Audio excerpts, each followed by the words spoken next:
কাজের লোক দরজার তলা দিয়ে রক্ত আসছে দেখে চিৎকার করে ওঠে।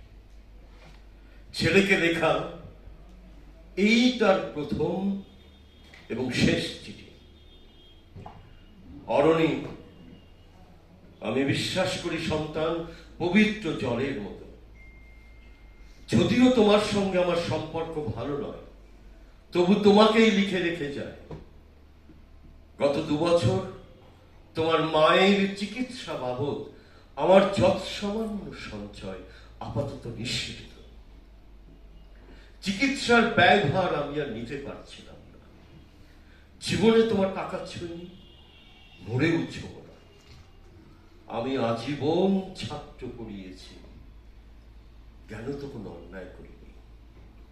গত মাসে আমার স্কুলে এক অভিভাবক এসে ঝুলোঝুলি করেন তার ছেলেকে নেবার জন্য।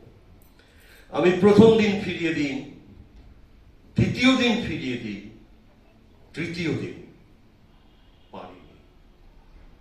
তিনি আমাকে একটা মোটা খামে 30,000 টাকা দিয়ে চলে যান।